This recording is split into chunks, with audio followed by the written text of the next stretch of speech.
El salón estaba decorado con luces cálidas, mesas dispuestas con manteles blancos impecables y centros florales cuidadosamente elegidos.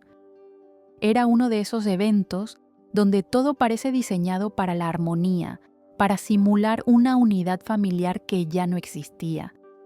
Los invitados llegaban con sonrisas ensayadas, los saludos eran formales, casi mecánicos. En medio de ese bullicio, yo me sentía como un adorno más, uno que nadie había pedido.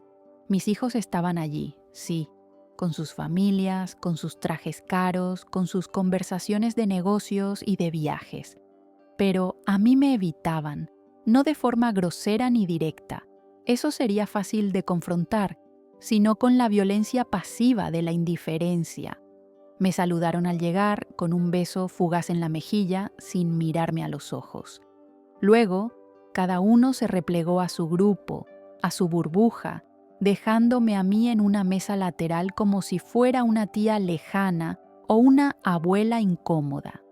No me ofrecieron asiento junto a ellos, ni siquiera me consultaron al momento de armar el orden de las mesas. Fui colocada ahí, sin más. Recordé con una mezcla de nostalgia y tristeza cuando ellos eran niños y yo organizaba estas reuniones con devoción, cocinaba durante días, decoraba la casa con esmero, escribía pequeñas notas personalizadas para cada uno. Me parecía importante que se sintieran amados, vistos, pero con los años, ese amor se volvió un deber unilateral. Yo seguía dando, ellos solo tomaban. Y ahora ni eso. Ahora ni siquiera me miraban. Pedí una copa de vino, tal vez la tercera de la noche. No para emborracharme, sino para tener algo que hacer con las manos, para no sentirme tan desarmada. Observaba cómo se reían entre ellos, cómo compartían anécdotas en las que ya no aparecía. Hablaban de negocios que no me consultaron, de casas de campo que no me invitaron a conocer, de logros de los nietos que me ocultaban. Todo era una escenografía perfecta, donde yo era un personaje olvidado. Pensé en irme varias veces, pero algo me retenía, tal vez el orgullo, tal vez la esperanza, esa que aún no lograba apagar del todo. Esa parte ingenua de mí que creía que tal vez en algún momento de la noche alguien me buscaría, me preguntaría cómo estoy, me recordaría que alguna vez fui el centro de esta familia, pero eso no pasó, nadie vino, y fue entonces cuando ocurrió, cuando el universo o el destino, o simplemente la vida, decidió que ya era hora de recordarles quién era yo. Tomás, uno de los meseros más antiguos del restaurante, se acercó con una botella en la mano. Era un joven que conocía bien mi historia. Lo había contratado personalmente cuando compré el lugar años atrás.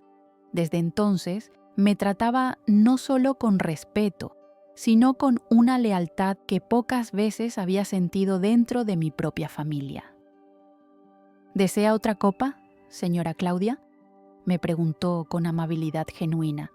Asentí en silencio y él comenzó a servir el vino con su elegancia habitual, pero justo antes de retirarse dijo en voz clara y firme: «La casa invita, lo aprueba la dueña del lugar». El efecto fue inmediato, como si alguien hubiese apagado el volumen del salón con un chasquido. Las conversaciones se congelaron, las risas cesaron y todos, absolutamente todos, giraron la cabeza hacia mí, algunos con cejas fruncidas, otros con la boca entreabierta, y mis hijos me miraron como si acabaran de ver un fantasma revelándose como emperatriz. La sorpresa en sus ojos era un espectáculo en sí mismo. Nadie se movió durante largos segundos. Era como si la frase de Tomás hubiera desnudado una verdad incómoda y poderosa. El restaurante, ese espacio que ellos consideraban un simple local comercial, nuestro favorito, era mío. Yo lo había comprado, yo lo había restaurado, yo lo había convertido en lo que era, y nunca se los había dicho. porque ya no necesitaba su validación, porque era un acto de amor propio, porque quería un lugar donde mi valor no dependiera de ser madre, esposa o abuela, solo yo. Tomás, como si nada hubiese pasado, se alejó a atender otra mesa. Yo no dije nada, solo tomé mi copa de vino, brindé al aire con una sonrisa contenida y bebí un sorbo. En ese instante, el silencio se volvió más elocuente que cualquier discurso. Mis hijos, por primera vez en mucho tiempo, no sabían qué decirme, no sabían cómo mirarme, y quizás, solo quizás, comenzaron a entender que habían ignorado a la mujer que, en silencio, había construido todo lo que los rodeaba. No fue un momento de revancha, fue un momento de justicia. Y en el centro de esa sala decorada para una familia que había olvidado a su matriarca, yo recuperé mi lugar, sin gritos, sin súplicas, solo con una verdad revelada en el momento exacto. Esa noche, después de lo ocurrido en el restaurante, regresé a casa sin prisa, como si el aire se hubiera vuelto más liviano.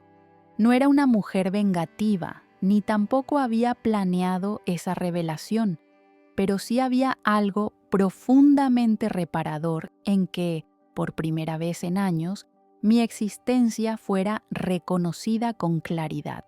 Me miré al espejo al llegar y lo que vi fue una mujer mayor, sí, con arrugas que contaban muchas historias. Pero también vi una mirada firme, un brillo nuevo que no venía de la aprobación ajena, sino del respeto hacia mí misma. Me preparé una infusión de manzanilla y me senté frente a la ventana. Desde ahí podía ver las luces lejanas de la ciudad, pequeñas y vibrantes, como las emociones que recorrían mi pecho. Había algo de tristeza, claro, era inevitable, pero también había una paz inesperada, una que se instala cuando, después de años de silencio, por fin uno se escucha a sí mismo. Durante los días siguientes, el silencio de mis hijos fue ensordecedor. Ninguno se comunicó conmigo, ni una llamada, ni un mensaje. Pero no me sentí sola. Sabía que el silencio era también un lenguaje, uno que hablaba de sorpresa, de incomodidad, de una necesidad de reconfigurar lo que daban por hecho. Me imaginaba sus conversaciones privadas. ¿Por qué no lo sabíamos? ¿Desde cuándo? ¿Por qué ella? No era fácil para ellos aceptar que su madre, aquella figura funcional, había hecho algo grande sin su conocimiento ni permiso. Pero esa era justamente la lección. Sofía fue la primera en llamarme. Lo supe desde el primer tono. Ella siempre fue la más controladora, la que necesitaba tener todo bajo supervisión. «Hola, mamá», dijo con un tono neutro. «Hola, Sofía. Quería preguntarte, ¿es cierto que el restaurante es tuyo?» «Sí». Silencio. Se notaba que no sabía cómo continuar.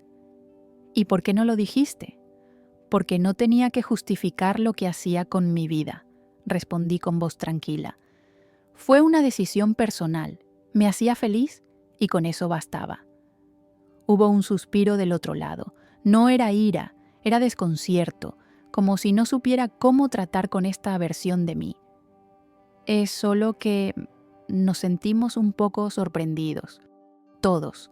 No esperábamos eso». «Imagino que no, pero eso no cambia lo que es». Esa conversación no fue reconciliación, pero sí fue una grieta en el muro, una grieta por donde eventualmente entraría la luz. En los días siguientes, los movimientos fueron sutiles, pero evidentes. Marcos, mi hijo del medio, vino al restaurante sin avisar. Tomás me lo contó después entre risas. Entró con las manos en los bolsillos, mirando todo como si fuera la primera vez, me dijo. Preguntó si usted estaba y cuando le dije que no, se quedó un rato tomando un café, en silencio. Lo imaginé ahí, sentado en una de las mesas cerca del ventanal, mirando el lugar que tantas veces pisó sin saber quién lo sostenía. Me pareció justo que respiraran ese espacio sin mi presencia, que entendieran que no todo gira alrededor de ellos. Elena, la menor, también dio señales. Me escribió un mensaje breve. ¿Puedo ir a verte el domingo? Quiero cocinar juntas. Le respondí que sí, sin comentarios. Llegó puntual, con una bolsa de ingredientes y una sonrisa tímida. Cocinamos en silencio al principio, luego las palabras fluyeron como los aromas en la cocina. Me preguntó si estaba enojada.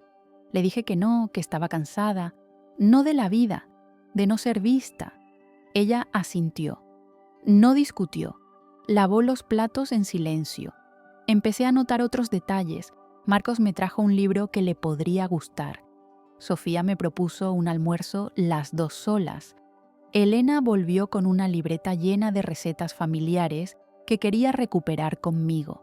No eran excusas, eran gestos. Y aunque llegaban tarde, eran bienvenidos. En paralelo, yo seguía explorando mi nueva vida. Me uní a un club de lectura, comencé a escribir columnas para una revista local sobre mujeres mayores y autonomía. Me volví parte de una red de emprendedoras de más de 60. Me sentía viva, no como madre, no como abuela, como Claudia. Y con cada paso que daba fuera de sus sombras, mis hijos comenzaban a verme con otros ojos. Al principio confundidos, luego interesados, tal vez incluso admirados. No lo decían, claro, pero se notaba en cómo me escuchaban, en cómo me preguntaban cosas que antes les daban igual, en cómo, poco a poco, dejaban de verme como una pieza vieja del rompecabezas familiar y empezaban a verme como alguien con historia, con presente, con sueños. Esa era la verdadera revolución, no que me llamaran dueña en un restaurante, sino que comenzaran por fin a reconocerme como persona. La tercera semana después de la reunión familiar fue una especie de revelación emocional para mí. Comenzaba a notar cómo el mundo se ajustaba a mi nueva energía. Ya no caminaba con la espalda encorvada ni con los pasos temerosos de quien teme ocupar espacio. Ahora entraba al restaurante, mi restaurante, y el personal me saludaba con una mezcla de afecto y respeto, no porque yo lo exigiera, sino porque mi presencia había cambiado. Finalmente me creía merecedora de ese lugar. Un martes por la mañana, mientras revisaba las cuentas junto a Laura, la administradora, recibí un mensaje inesperado. Era de mi nieta Valentina, la hija de Sofía. Una adolescente a la que veía poco, no porque yo no quisiera, sino porque su madre parecía celosa de mi relación con ella. El mensaje decía simplemente: «Abuela, ¿puedo entrevistarte para un trabajo del colegio? Es sobre mujeres emprendedoras». Me quedé mirando la pantalla varios segundos. Respondí que sí, por supuesto, y le pregunté cuándo quería venir. Me dijo que esa misma tarde. Preparé una merienda con esmero. Compré su tarta favorita, serví limonada fresca, coloqué flores en la mesa. Ella llegó puntual, con una libreta en la mano y una mirada curiosa. Se parecía tanto a su madre a esa edad, pero con una chispa distinta, más libre, más abierta. «Abuela, ¿desde cuándo eres la dueña del restaurante?», fue su primera pregunta. Sonreí. «Desde hace 4 años». Sus ojos se abrieron. «¿4? ¿Y nunca dijiste nada?». «No era necesario. Lo hice para mí». Ella tomó nota, luego levantó la vista. «¿Y cómo fue tomar esa decisión? ¿No te dio miedo?». Suspiré. Claro que me dio miedo, pero me dio más miedo seguir viviendo sin reconocerme. Hacerlo fue un acto de amor propio. La entrevista continuó por casi 1 hora. Hablamos de mi infancia, de mi juventud, de los años en que dejé mis sueños para sostener a la familia. Ella escuchaba con atención, con esa mezcla de respeto y ternura que pocas veces uno encuentra en un adolescente.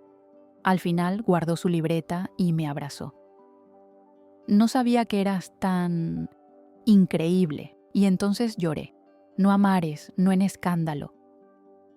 Pero unas lágrimas se escaparon, porque esa frase, dicha con tanta honestidad, había tocado una herida profunda, la de haber sido invisible por tanto tiempo. Después de que Valentina se fue, me quedé un largo rato sentada en la cocina mirando el vapor que salía de mi taza de té. La entrevista había removido muchas emociones. Me di cuenta de que, por primera vez, una nueva generación estaba viendo en mí algo más que una abuela. Me estaban viendo como una mujer completa, con una historia rica, con luchas, decisiones, logros. Era un reconocimiento distinto al de mis hijos, más genuino, más limpio, quizás porque aún no tenían los filtros ni las heridas de los adultos. Los días siguientes fueron una secuencia de pequeños gestos que construyeron algo grande. Sofía me llamó para agradecer que hubiera recibido tan bien a Valentina. No lo dijo con calidez, pero tampoco con frialdad. Era su manera de reconocer, a su modo, que algo estaba cambiando. Marcos pasó por el restaurante y me invitó a almorzar. Me sorprendió. No porque lo hiciera, sino porque lo hizo sin hablar de negocios, solo quería conversar. Y conversamos de libros, de películas, de lo que significa envejecer en un mundo que siempre espera que desaparezcas. Esa conversación me dejó pensando en cuántas versiones de mí había ocultado. Durante años fui madre, esposa, organizadora de todo. Pero también fui lectora voraz, escritora secreta, soñadora de mundos que nunca me atreví a compartir. Tal vez por miedo, tal vez por costumbre. Pero ahora era distinto, me sentía libre de mostrar todas mis capas. Una noche, Elena me pidió que la acompañara a una charla sobre mujeres y liderazgo. Dijo que quería verme en otro contexto. Fuimos juntas, nos sentamos en la segunda fila. La oradora principal era una mujer de unos 70 años que hablaba con un fuego en los ojos. Cuando terminó, Elena se giró hacia mí y dijo: «Tú podrías estar ahí diciendo esas cosas. Has vivido tanto, abuela». Y esa frase me quedó grabada. Empecé a escribir más. No solo mi diario, sino relatos, memorias, ideas para compartir. Un día, Tomás me preguntó si podía usar una de mis frases en una pizarra del restaurante. Escribió con tiza blanca: «Nunca es tarde para volver a ser quien eras antes de que el mundo te dijera quién debías ser». Muchos clientes la fotografiaban. Yo solo sonreía, y así, poco a poco, mi identidad se fue expandiendo. Dejé de ser solamente la mujer que sorprendió a sus hijos siendo dueña de un restaurante. Me convertí en la mujer que inspiraba, que creaba, que contaba su verdad sin pedir permiso, y ese fue, quizás, el verdadero milagro. La primavera trajo consigo una renovación simbólica. Los árboles frente al restaurante florecieron con una intensidad que parecía un reflejo de mi propio despertar. Cada vez que pasaba por la acera, veía a los clientes disfrutar del ambiente, las familias reunidas, las parejas brindando.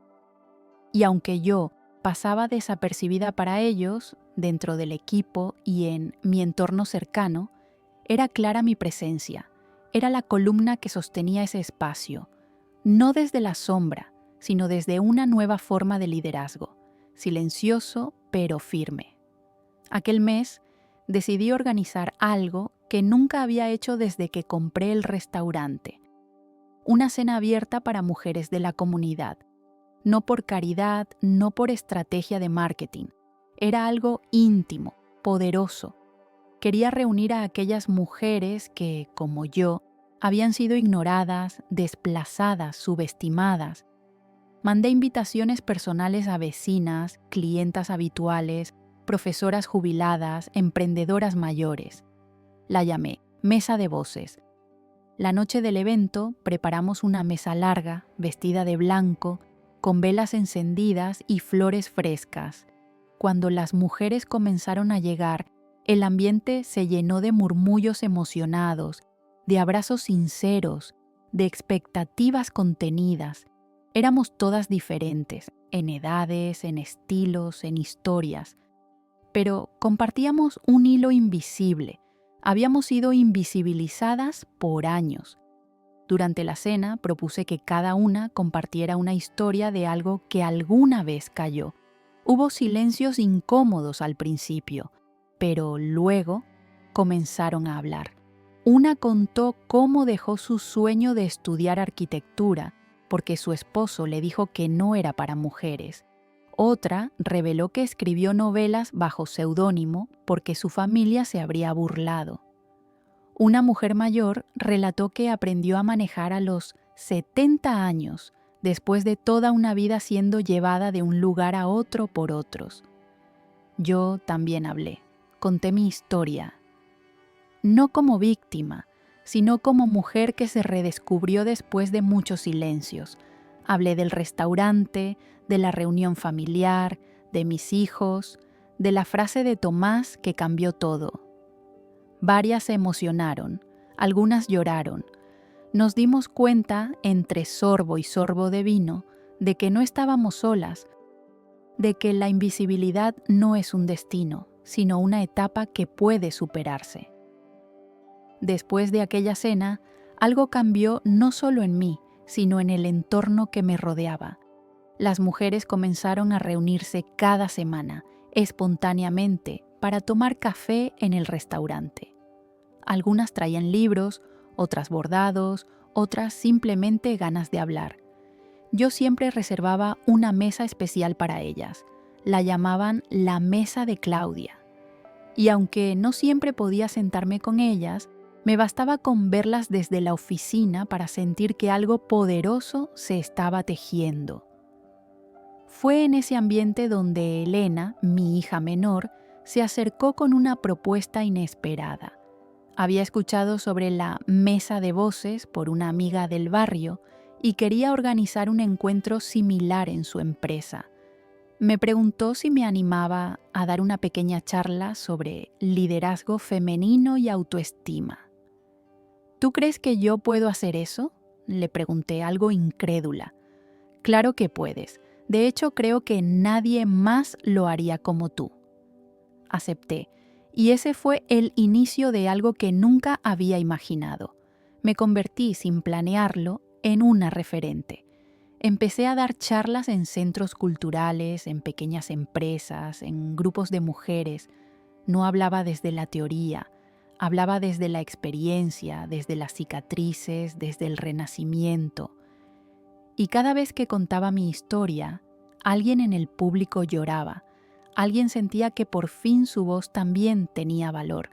Mientras tanto, mis hijos seguían procesando, no se oponían, no opinaban, observaban, y eso estaba bien, porque ahora yo no necesitaba su permiso. Había aprendido a existir sin pedir permiso. Había aprendido a ser feliz con mi historia, con mi presente, con mis logros. El restaurante florecía. La comunidad también. Mi vida, antes reducida a los márgenes de una familia que me relegaba, ahora estaba en el centro de una red de mujeres que crecía con fuerza, como un árbol que finalmente, después de años de poda, decide crecer en libertad. Y así fue como, en plena primavera, me di cuenta de algo simple, pero fundamental. No necesitaba que el mundo me viera para valer. Pero ahora que me veía, iba a asegurarme de brillar con toda mi luz. El calendario marcaba el inicio del otoño. Las hojas empezaban a caer, dejando un manto dorado en la entrada del restaurante. Y así como el paisaje cambiaba, también lo hacía mi vida. Ya no era simplemente una mujer mayor con una propiedad inesperada. Era una figura reconocida, valorada, incluso buscada por su historia. Pero con ese reconocimiento también llegaron nuevos desafíos, no externos, sino internos. Una mañana, mientras organizaba unos libros en casa, encontré un viejo álbum de fotos. Estaba cubierto de polvo, olvidado en una caja del altillo. Al abrirlo, una avalancha de recuerdos me golpeó con fuerza. Allí estaban las imágenes de mis hijos pequeños, sonriendo con los dientes chuecos, jugando en el patio, disfrazados en carnavales. Y también estaba yo, joven, cansada, pero con una mirada protectora. Me costó reconocerme, no por las arrugas ausentes, sino por la expresión. Había en mis ojos una mezcla de entrega y miedo. Miedo a no ser suficiente, a fallar, a desaparecer en el rol de madre sin dejar huella propia. Pasé horas hojeando ese álbum. A veces sonreía, otras veces me detenía con un nudo en la garganta. En cada página veía sacrificios que hice por amor, renuncias silenciosas, decisiones tomadas pensando en ellos y no en mí. Y por primera vez en mucho tiempo no sentí orgullo ni arrepentimiento. Sentí compasión por esa mujer que fui, por la que soy. Esa noche escribí una carta, no la envié, era para mí. En ella me perdonaba por haberme olvidado de mí misma durante tanto tiempo. Y también me agradecía, porque gracias a esa entrega, hoy podía tener la fuerza de reconstruirme. Esa carta se convirtió en una especie de manifiesto personal. La guardé en mi mesa de noche. A veces la releía, a veces solo ponía la mano sobre ella, como recordándome que estaba viva, que valía. En medio de ese proceso íntimo, mis hijos comenzaron a mostrarse más. No con declaraciones de amor repentinas, pero sí con gestos. Marcos me invitó a un concierto, Sofía, a una exposición de arte. Elena empezó a llamarme cada mañana solo para desearme un buen día. Era extraño, hermoso, vulnerable, pero sobre todo nuevo. Un domingo decidí reunir a mis hijos, no en el restaurante, en mi casa.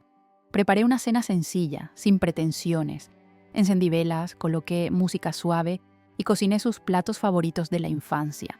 Cuando llegaron los vi sorprendidos, no esperaban esa invitación y quizás por primera vez se sentaron sin hablar de negocios, sin distracciones, solo estaban presentes.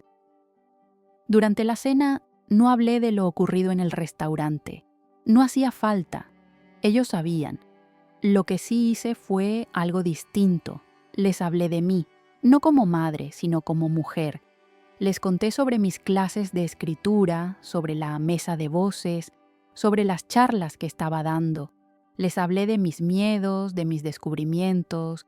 Les hablé de lo que sentí al verlos ignorarme y de lo que significó para mí recuperar mi voz. No todos reaccionaron igual. Marcos escuchaba con atención, moviendo la cabeza lentamente. Elena lloró en silencio. Sofía apretó los labios, como queriendo controlar una emoción que no sabía cómo nombrar. Cuando terminé, hubo un silencio largo. Luego, uno por uno, comenzaron a hablar. No fue una lluvia de disculpas, pero sí una apertura sincera. Sofía fue la primera en decirlo. Nunca imaginé que te sentías así. Siempre pensé que lo tenías todo bajo control, que no necesitabas nada. A veces el silencio no es fortaleza, es resignación, le respondí. Marcos tomó mi mano. Gracias por decírnoslo, por confiar en que podíamos escucharte. Esa noche no resolvió todo, pero creó un puente, uno que antes no existía, uno donde yo no era la figura lejana a la que se visita por compromiso, sino una mujer con emociones, con historias, con voz. Al despedirse, Elena me abrazó fuerte y susurró: «Nunca más vamos a dejarte sola, mamá, te lo prometo». Y aunque sabía que las promesas se dicen fácil, sentí que esta vez había verdad, porque por fin nos estábamos mirando con el alma. Pasaron algunos meses desde aquella cena en casa y la relación con mis hijos entró en una etapa inesperadamente cálida, no exenta de torpezas ni silencios incómodos, pero sincera. No se trataba de volver al pasado, eso sería imposible, sino de construir algo nuevo, desde cero. Yo ya no era la madre complaciente que esperaba en segundo plano. Ellos ya no eran los hijos que daban por hecho mi presencia. Nos estábamos redescubriendo. Con ese aire de renovación, decidí emprender un nuevo proyecto, uno personal pero con impacto comunitario. Quería abrir un pequeño centro cultural en una casa antigua que estaba justo al lado del restaurante. Durante años, ese espacio había estado cerrado, acumulando polvo y abandono. Cada vez que pasaba frente a él, sentía un llamado, como si esas paredes esperaran que alguien les devolviera el alma. Y decidí que sería yo. Comencé con trámites, permisos, ideas. Lo llamé la Sala de Claudia. Quería que fuera un lugar donde mujeres mayores pudieran compartir saberes, aprender nuevas habilidades, leer, escribir, pintar, hablar. Un espacio libre de juicio. Un lugar donde el tiempo no fuera una condena, sino una fuente de valor. Muchos me decían que era ambicioso, pero yo ya no tenía miedo. Mis hijos escucharon la noticia con sorpresa, esta vez sin sarcasmos ni burlas. Elena me ofreció ayudar con la decoración. Marcos me puso en contacto con una arquitecta joven, muy buena. Sofía, que siempre había sido más dura, me envió una donación para los primeros materiales. No quiero aparecer en la placa, me dijo, solo quiero contribuir. La restauración fue un proceso lleno de aprendizajes. Trabajé con mujeres albañiles, pintoras, electricistas. Me enamoré de cada detalle, los colores, los materiales, los muebles reciclados. Cada rincón era una declaración de autonomía. Y el día de la inauguración, cuando las puertas se abrieron por primera vez, sentí algo que no se puede describir con palabras. Era como si todo el silencio de mi vida anterior se convirtiera en música. La inauguración fue un evento íntimo, pero emotivo. Mujeres de todas las edades llenaron el espacio con risas, abrazos, curiosidad. Había mesas de escritura, rincones de lectura, una pared para pintar libremente y hasta una pequeña cocina para talleres gastronómicos. Tomás, siempre atento, se encargó del catering. El restaurante aportó bocados especiales y yo hice una tarta con mis propias manos. Hacía años que no cocinaba con tanto amor. Pero lo más impactante fue ver a mis hijos allí, no como organizadores ni como protagonistas, como invitados, como testigos. Se quedaron en un rincón observando cómo mujeres que nunca habían pisado un espacio cultural ahora se sentaban a escribir poemas, a tejer historias, a contar sus vidas con brillo en los ojos. Sofía lloró en silencio mientras escuchaba a una mujer leer un texto sobre lo que significaba envejecer sin culpa. Elena se unió a un grupo de pintura. Marcos tomó fotos y me dijo que quería hacer un video sobre el proyecto. Al final del evento me pidieron unas palabras. Subí a un pequeño estrado improvisado, tomé el micrófono y miré a todas esas mujeres valientes que habían decidido salir de sus casas y ocupar un lugar propio. Durante mucho tiempo, dije, me acostumbré a vivir en los márgenes, a callar, a servir, a sostener a otros olvidándome de mí misma. Pero un día alguien me llamó la dueña del lugar y algo en mí despertó. Hoy quiero que todas se sientan dueñas de su tiempo, de su voz, de sus espacios, de sus historias.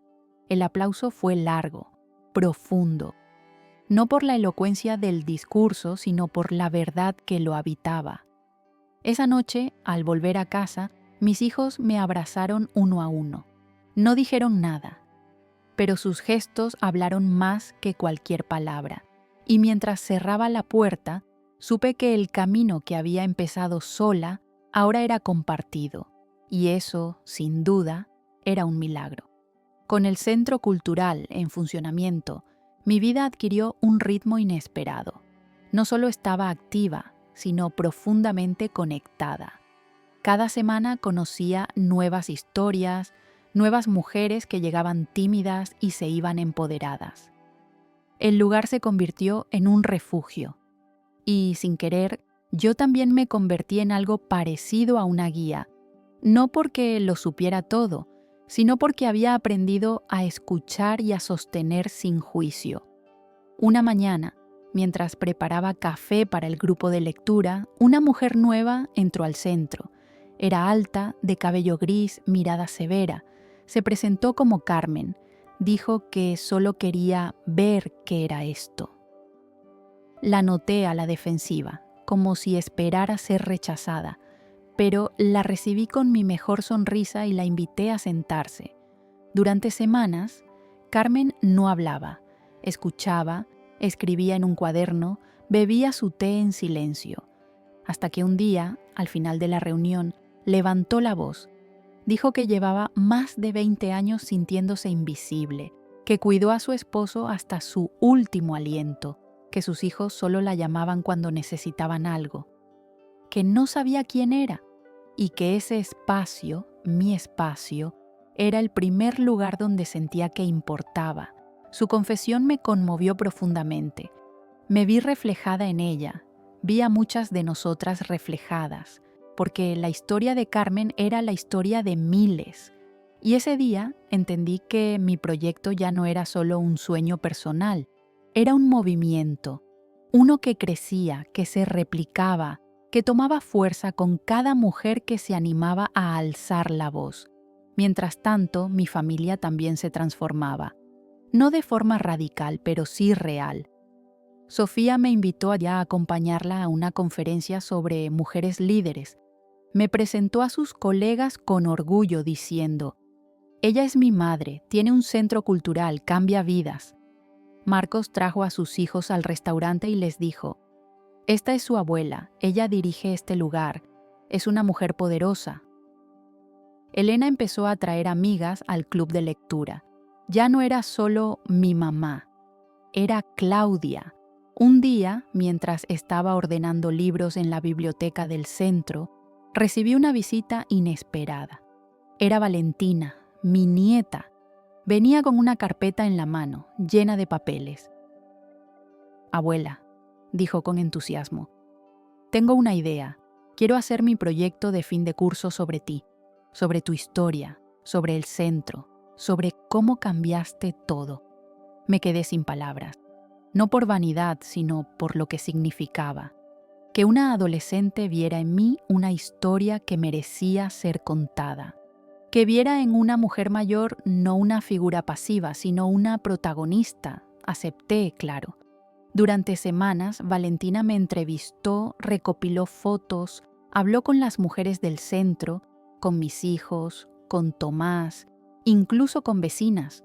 Su proyecto se convirtió en una crónica poderosa, y el día que lo presentó, el salón entero aplaudió de pie. Su profesora me llamó después y me dijo: «Gracias por existir, Claudia. Eres un ejemplo que debería estar en todos los libros».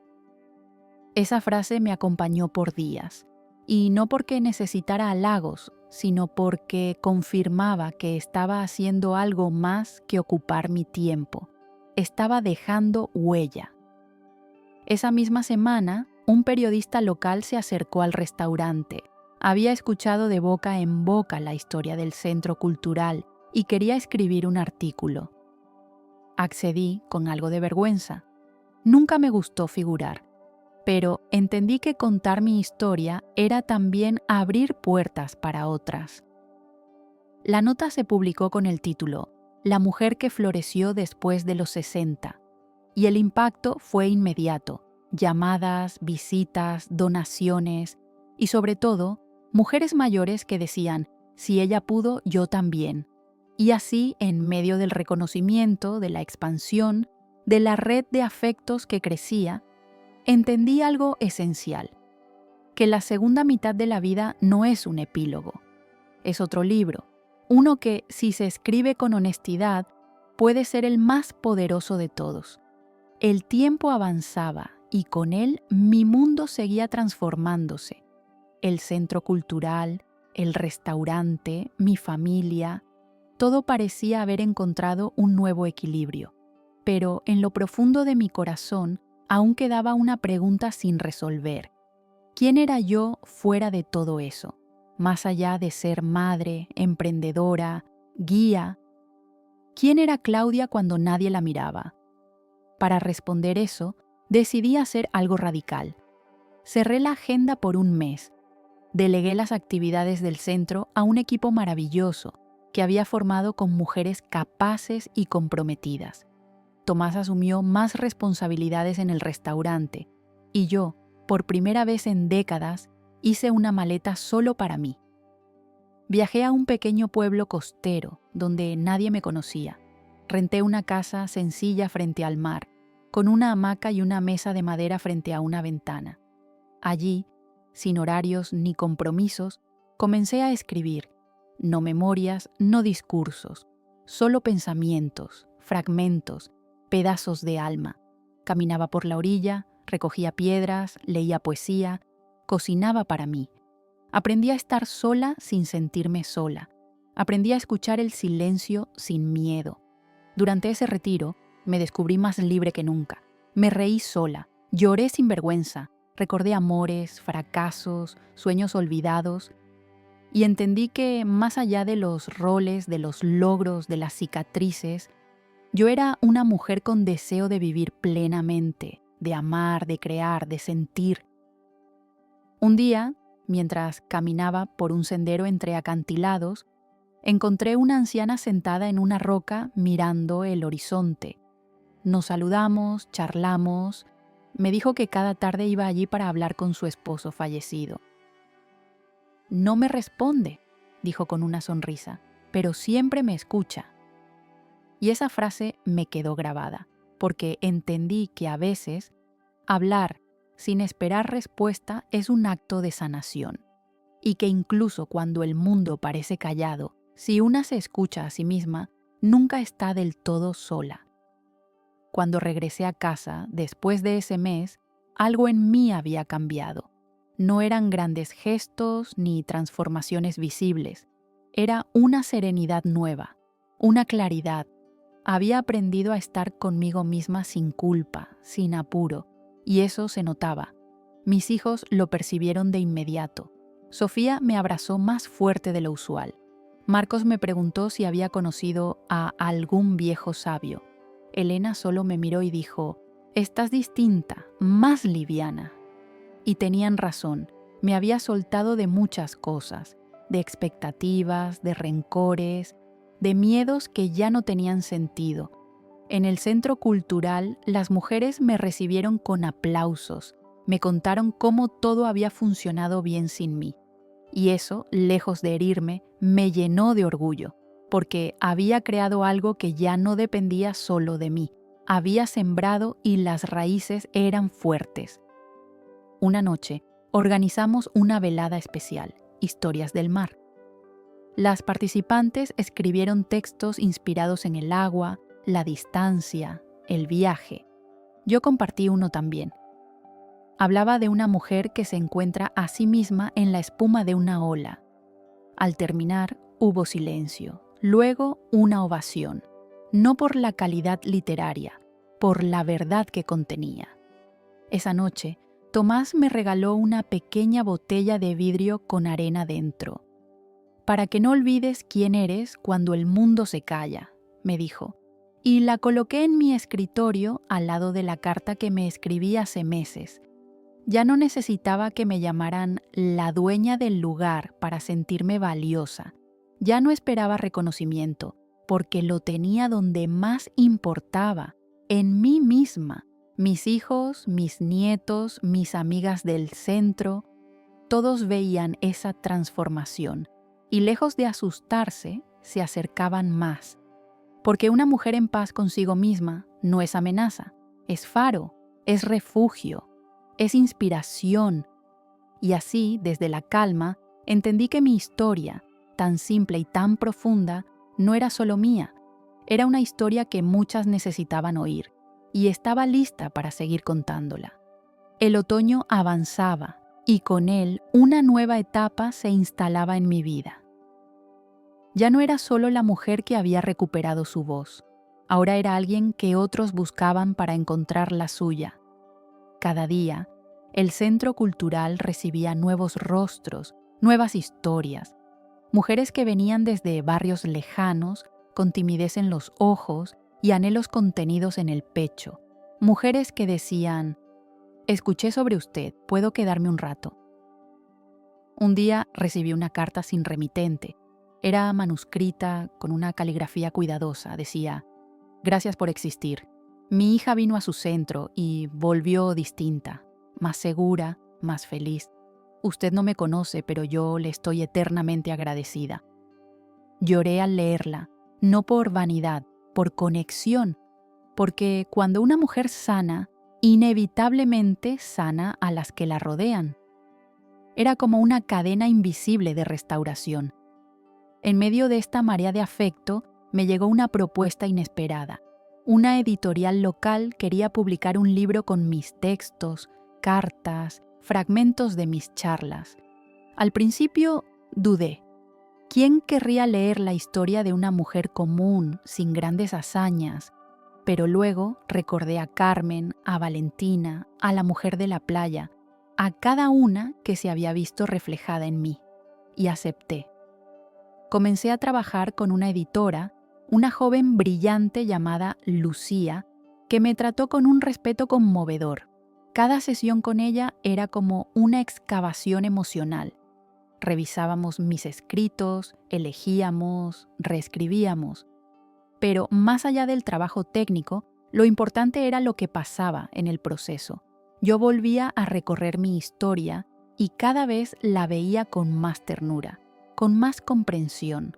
Cuando el libro estuvo listo, lo titulamos Volver a mirarme.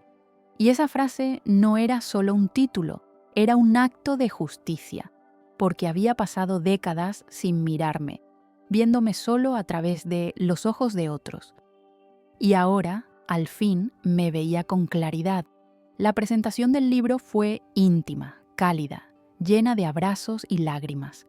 Mis hijos estaban allí, también mis nietos, y cuando subí al pequeño escenario para leer un fragmento, vi en sus ojos algo nuevo. No solo orgullo, admiración. El fragmento que leí hablaba de una escena cotidiana, una mujer que se sirve café en silencio, mientras escucha a sus hijos hablar de planes, de logros, sin incluirla. Y de cómo, en ese silencio, ella decide un día servirse una taza nueva, diferente, con su nombre grabado. No como madre, no como esposa, como ella misma. Cuando terminé de leer, hubo un silencio largo, de esos que no incomodan, sino que abrigan. Luego, los aplausos. No estallaron, no fueron explosivos, fueron sostenidos, emocionados, como un latido colectivo. Al finalizar, Valentina se me acercó y me dijo: «Abuela, eres una estrella, pero no una de esas que brillan y se apagan. Eres como el faro del puerto, siempre está, siempre guía». Sofía, con los ojos vidriosos, simplemente me abrazó. No hacía falta nada más. Esa noche, al regresar a casa, encendí una vela, serví una copa de vino y me senté frente a la ventana. Vi pasar a un grupo de mujeres del centro, riendo, caminando juntas, y entendí que ese era el verdadero legado. No el libro, no el restaurante, no el reconocimiento. Era la red, la comunidad, el fuego que se encendía cuando una mujer decidía dejar de callar. Pensé en la mujer que fui, en la que soy, en la que sigo descubriendo, y me prometí algo: nunca más negarme, nunca más minimizarme. Porque si hay algo que esta etapa de la vida me enseñó, es que no se trata de tener más tiempo, se trata de vivirlo desde la verdad, y así, con el corazón sereno, esperé el amanecer. Porque sabía que aún quedaban páginas por escribir. Pasaron los meses y la vida se fue asentando como el mar después de una tormenta. La rutina del restaurante, el centro cultural, las visitas de mis hijos y nietos, todo tenía un nuevo sabor, no de euforia, sino de plenitud, un equilibrio que jamás imaginé alcanzar. no porque todo fuera perfecto, sino porque ya no necesitaba que lo fuera. Una tarde de domingo me encontraba sentada en la terraza del restaurante. Era uno de esos días en los que el sol acaricia sin quemar y el aire huele a pan recién horneado. Tomás servía café con su habitual sonrisa, mientras un grupo de niños corría entre las mesas. De pronto, un hombre de traje, joven, elegante, se acercó a mí con una libreta. ¿Usted es Claudia, la fundadora del centro y del restaurante? Asentí sin saber a qué venía. Trabajo en el ayuntamiento. Estamos organizando un evento para honrar a mujeres que han transformado la ciudad. Y su nombre ha sido el más mencionado. Me quedé en silencio, no por modestia, por sorpresa, por emoción, porque ese momento tan simple resumía un largo viaje, de la invisibilidad al reconocimiento, del olvido a la presencia. Acepté, claro, pero pedí que el evento no girara en torno a mí, que incluyera a las mujeres del centro, a las cocineras, a las cuidadoras, a todas las que, desde sus trincheras, habían cambiado el mundo de alguien. Querían llamarlo homenaje a Claudia. Yo propuse, homenaje a las que vuelven a empezar. El evento se celebró en la plaza central. Fue modesto, pero poderoso. Hubo música, lecturas, risas, lágrimas. Mis hijos en primera fila, mis nietos corriendo por el césped, y al final subí al escenario para decir unas palabras. No las había preparado, solo hablé desde el corazón. Muchas veces nos enseñaron que el valor de una mujer está en lo que entrega, dije mirando al público, en su servicio, en su sacrificio, en su silencio, y durante años lo creí. Me hice pequeña para que otros crecieran. Me apagué para que otros brillaran. Pero un día, algo tan simple como una palabra, dueña, me recordó quién era, y desde entonces decidí no pedir permiso para existir. Un aplauso rompió el aire, pero no me detuve. Este no es un homenaje a mí, es a cada mujer que se sienta olvidada, invisible, descartada, a cada una que piense que ya es tarde, porque no lo es, nunca lo es. Cada día es una página en blanco, y todas tenemos derecho a escribirla con nuestra letra. Ese fue mi cierre. No hubo fuegos artificiales, solo una ovación sostenida, gente de pie, lágrimas compartidas, y mis hijos, abrazándome como nunca antes. Esa noche, ya en casa, me senté frente al escritorio, encendí la lámpara y tomé mi cuaderno. En la primera hoja escribí una sola frase. Ya no soy un personaje secundario en mi historia, soy la autora, y con esa certeza cerré el cuaderno, no porque la historia terminara, sino porque estaba lista para vivirla sin necesidad de narrarla todo el tiempo, porque a veces vivir plenamente es el acto más revolucionario de todos.